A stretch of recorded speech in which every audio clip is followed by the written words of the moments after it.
Ẹ káàsán ẹ̀yin èèyàn mi. A kú dédé àsìkò yìí o, gbogbo ẹ̀yin olólùfẹ́ wa pápátá. Ní àkọ́kọ́ kí tó sọ ohun tí a mú wá fún wa. Ó jẹ́ ohun tó ṣe mí láàánú tó bà mí nínú jẹ́ nìkan tó ṣẹlẹ̀ lánàá. Mo dẹ̀ wà lórí live video. Ẹ̀yin ọmọ Yorùbá kí ló dé? Mo wà lórí live video. Video ohun mi ò dẹ̀ jáde ká má rí ẹnikẹ́ni kó pàkíyèsí mi. Ó jẹ́ ohun tó burú o, ó dùn mí gan. Àwọn èèyàn wọlé wọ́n jáde mo ní kí ló ń ṣẹlẹ̀? Kí ló ń ṣẹlẹ̀? Ká má lè rí just to type no sound ó wà difficult fún ẹ̀yin ọmọ Yorùbá.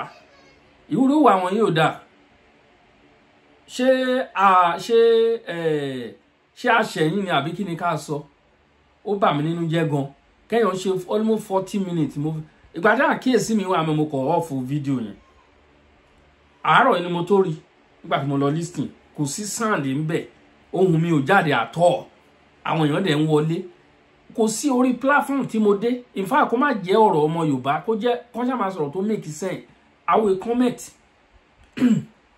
Almost especially kò sí sound. Tí n bá ní nọ́mbà ẹniyẹn máa lọ pé ẹniyẹn máa pàkíyèsí ẹ̀ sí. Èèyàn lè máa waste effort ẹ̀. Nǹkan tó tẹ́ ṣe ọmọ Yorùbá lánàá ó burú gan o. Ó burú o. Ṣùgbọ́n síbẹ̀síbẹ̀ ọpẹ́ ni fún Ọlọ́run. Mo ti di yọ fídíò yẹn dànù, mo ti delete ẹ̀. Mo kí gbogbo wa pápátá, tá bá ṣẹ̀yìn ẹ dáríjì wá o. Bẹ́ẹ̀ ni nǹkan tá a sọ náà jù bẹ́ẹ̀ lọ. Èmi dẹ̀ nígbà pé mi ò ṣe anybody. Yes, mi ò ṣe anybody o. Ẹ ṣeun gan. Ẹ wá wo ohun tó ń ṣẹlẹ̀ nílẹ̀ Yorùbá, ní ìlú Kwara, òun ni eléyìí ti ṣẹlẹ̀. Gbogbo ará ìlú pápátá wọ́n ti sá filé sílẹ̀. The only thing tó kù sínú inú ìlú yìí kò jọ adìẹ kan àti ajá ẹyọ kan ní odidi ìlú. Gbogbo ará ìlú wọn sá filé sílẹ̀. Fúlàní ti lé wọn dànù. Fúlàní ti lé àwọn èèyàn dànù nínú ilé wọn. Ẹ̀yin èèyàn mi, ẹ̀yin àgbà ló ẹni ó ń bọ̀ àwọn náà ń dẹ́ẹ̀dẹ́ láyé àtijọ́ nìwọ̀n o. Ṣùgbọ́n lọ́wọ́ tá wà nísẹ̀yìn ojú ni wọ́n mú tó. Ọ̀rọ̀ ààbò ilẹ̀ Yorùbá olóyè Ìgbòho jáde síta. Ó ké gbàjarì, ó lọ fíṣítì ọba Olúgbọ́n àti Aláàfin ìlú Ọ̀yọ́. Ilé Ifẹ̀ ẹ má gba àlejò láìpẹ́ yìí. Ọba wa ní ìlú Àkúrẹ́ Déjì ẹ má gba àlejò àti àwọn ọba kọ̀ọ̀kan náà tó kù. Ẹ má gba àlejò. Ẹ lọ finú konú kẹ́ fi kùn lukùn. Ẹ finú konú kẹ́ fi ikùn lukùn. Kẹ́ wá nǹkan ṣe sọ̀rọ̀ yìí o. Màá fi fídíò yìí sí kẹ́ wò. Àwọn tí Òkè Ọya náà àwọn obìnrin wọn bọ́ síta wọ́n kígbe lóhùn rárá. Wọ́n kígbe lóhùn rárá pé kán gbà wọ́n o. Wọ́n bá àwọn ọmọ wọn sùn. Àwọn ọkùnrin wọn ò lè lọ sóko. All this is no longer a news. It's not a shocking news again. Ó ti ń kọ́mọ̀ bẹ́ẹ̀ ní Òkè Ọya lọ́hùn. Wọ́n ti wọlé Yorùbá o. Ṣé ẹ rántí ṣé ẹ gbàgbé bá ṣe kígbe ìlú Ìlọrin àti kígbe Kwara State. Kwara State wọ́n ti gba Kwara. Wọ́n ti wà ní Kwara. Ó ti ń ṣẹlẹ̀ nísìnyí o. Odidi village kan wọ́n take over village yẹn. Kò sí nǹkan kan mọ́ nínú village adìyẹ kan àti ajá kan péré. Àwọn ló kù. Mo fẹ́ ẹ jẹ́ ká farabalẹ̀ nsìn kí release ohun ẹ̀ kí ẹ wò kẹ́ gbọ́. Ẹ jẹ́ ká lọ síbẹ̀ láláì ní fi àkókò wa ṣòfò. Ẹ̀yin ènìyàn mi, ó yá.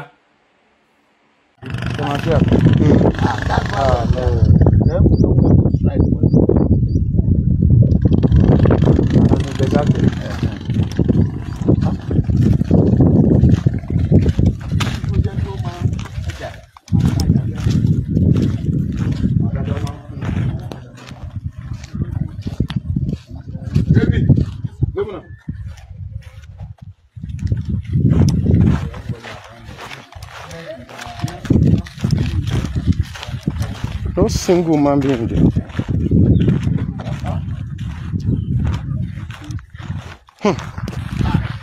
No single man being.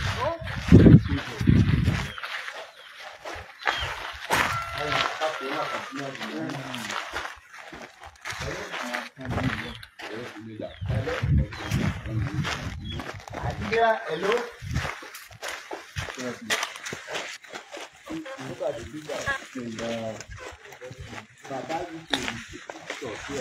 Okay, this is Baba.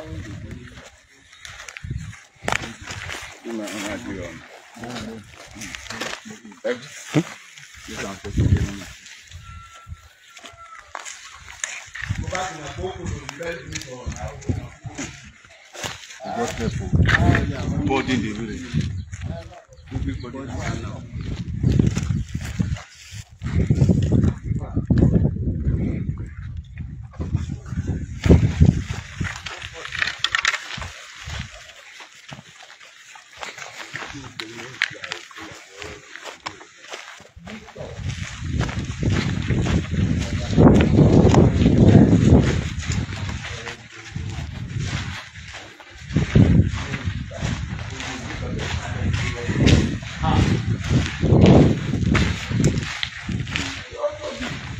No, it's obvious. Obvious. And the houses here, they are not lazy.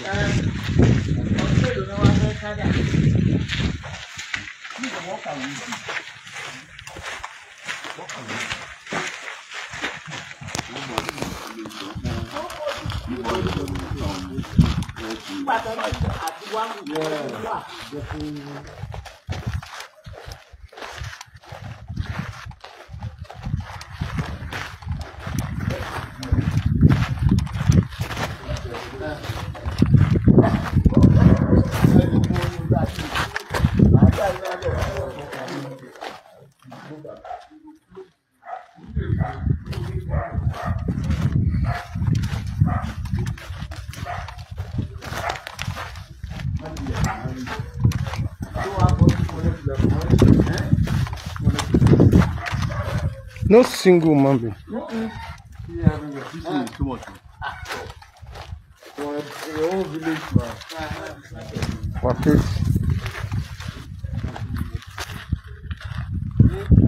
Two pots. Add here and one dog. And one dog here.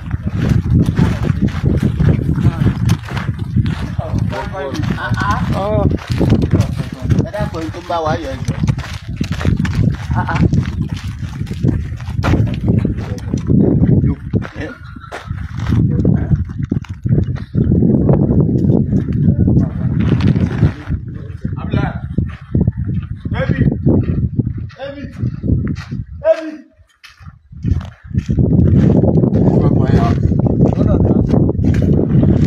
Heavy!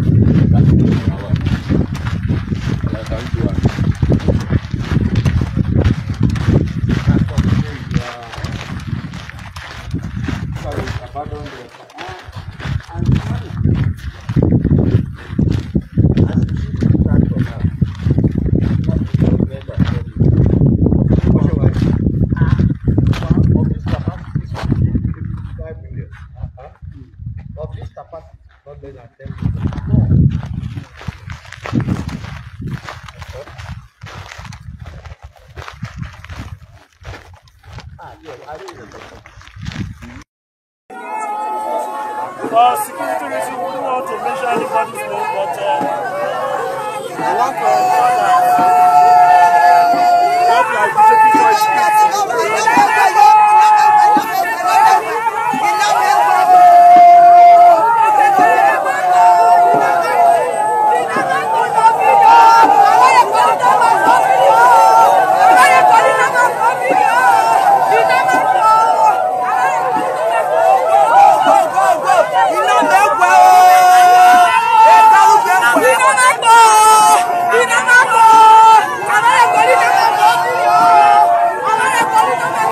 face more demonstrations.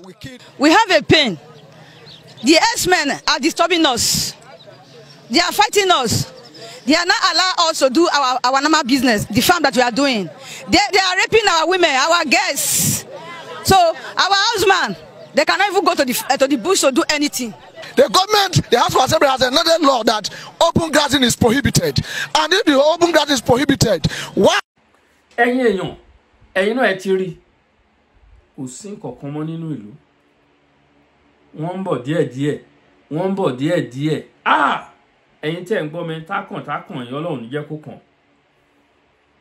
ṣùgbọ́n báwo ni kò ṣe ní kàn wá òun náà ní ká tètè gbéra ká gbéra sọ ẹ̀yin alágbára ilẹ̀ Yorùbá dà ẹ̀yin jagunjagun aibolẹ́wà kì í ṣe olóyè Ìgbòho nìkan kì í ṣe òun nìkan lálágbára kì í ṣe òun nìkan ló lóògùn ẹ̀yin náà ẹ bọ́ síta ẹ̀yin ajagajigi oògùn ẹ bọ́ síta tẹ́ pé oògùn tí ń kẹ́ máa fi ba nǹkan jẹ́ ni kẹ́ máa fi lọ gé orí ọmọ ọlọ́mọ dànù àkókò ti tó ń sì tẹ́ fẹ́ lo agbára yín o àkókò ti tó wọn máa gbọ́dọ̀ kó wa lọ ogun ò gbọ́dọ̀ kó wa lọ nílẹ̀ Yorùbá ogun ò gbọ́dọ̀ kó wa lọ nílẹ̀ Yorùbá o Fúlàní ti take over everywhere o Fúlàní ti take over everywhere o ẹ̀yin ènìyàn wọ̀nyí ṣe rí bá ṣe ń kígbe lọ́tún lósì lójoojúmọ́ láìsùn láìwo bí mo ṣe ń bọ̀ níbi iṣẹ́ lélẹ́yìí tí mo ti jí ní exactly 5 a.m. I'm just coming back from work now mo dẹ̀ nílò láti gbóhùn sáfẹ́fẹ́ láti gbé fídíò jáde kẹ́yìn náà kẹ́rí nǹkan tó ń ṣẹlẹ̀ kí odidi ìlú ká má rí nǹkan kan mọ́ ń bẹ̀ ká má rí epo ẹyẹ adìyẹ yọkan àti ajá òun ló wà nínú ìlú tí bẹ́ẹ̀ gbọ́n nǹkan tó sọ Yorùbá ni wọ́n sọ wọ́n sọ fìtìfìrìn Yorùbá òun ni wọ́n sọ láwọn tó lọ bẹ̀yẹn ilẹ̀ Yorùbá lélẹ̀ ti ṣẹlẹ̀ ní Kwara State